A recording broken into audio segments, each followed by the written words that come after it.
Civil society. You've probably heard that term thrown around, but what does it actually mean? It's one of those really powerful ideas that shapes our world in ways we don't always see. So in this explainer, we're going to break it all down and figure it out together. All right, let's kick things off with a little bit of a riddle. What do a local charity, a big national trade union, and say a neighborhood book club all have in common? I mean, on the surface, they seem totally different, right? But they're all connected by something really fundamental to how our society works. The answer? They're all part of what we call civil society. Now, the core idea here is actually pretty simple. Just imagine society has three big players.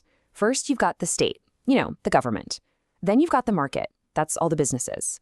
Civil society? Well, that's this really important third space, the space in between, where people like you and me come together on our own time, voluntarily, to do things we care about. Okay, so to really wrap our heads around this space in between, let's dig in a little deeper. Let's figure out who the key players are and what roles they play by. What really makes an organization a part of civil society anyway? And wow, as you can see, it's a huge and pretty diverse ecosystem. We're talking about everything from massive international NGOs all the way down to a local community garden. It's religious groups, it's trade unions fighting for workers' rights, it's even those looser social movements you see online. They're all threads in the exact same civic fabric. So, what's the common thread that ties all these different groups together? Well, it boils down to a few key things. First up is autonomy. They're independent of the government and big business. Then there's voluntarism. Nobody's forcing you to join. It's your choice. They're driven by a public purpose, not by making a profit. And the big result of all this? It fosters civic engagement, getting us all to be more active in the world around us. But here's the thing, this concept didn't just pop into existence. Oh no, it has a really rich and honestly a pretty contentious history. So let's take a little trip back in time and see how some of the great thinkers actually shaped, and in many cases fought over, what this all means. This timeline really shows you how the idea evolved. We're going to start back in the 17th and 18th centuries with the classical liberals. For them, civil society was this amazing bastion of freedom. But, as we're about to see, that sunny, optimistic view gets seriously challenged by guys like Hegel, Marx, and Gramsci. Each one of them brings a way more critical and, frankly, more complicated view to the table. So let's kick things off with this really core disagreement. In one corner, you have the early liberals, like John Locke. For him, civil society was all about liberty, and the state's only job was to stay out of the way and protect it. Simple enough. But then, in the other corner, you get Hegel. He looks at the same space and sees, well, kind of a chaotic mess of competing interests that the state needs to regulate to keep everything from falling apart. I mean, those are two totally opposite takes on the very same thing. And just when you think you've got the debate figured out, Karl Marx shows up and basically throws a giant wrench into the whole conversation. He says, hold on, you're both missing the point. For Marx, civil society isn't this neutral zone at all. No way. It's the primary battlefield where the real conflict of capitalism plays out, the endless struggle between the owners and the workers. Fast forward a bit, and building on Marx's ideas, you get the Italian thinker Antonio Gramsci. He introduces this incredibly powerful concept, hegemony. He said, look, true power isn't just about force. It's not just cops and armies. It's about getting people to agree with the system. It's about winning the battle for hearts and minds.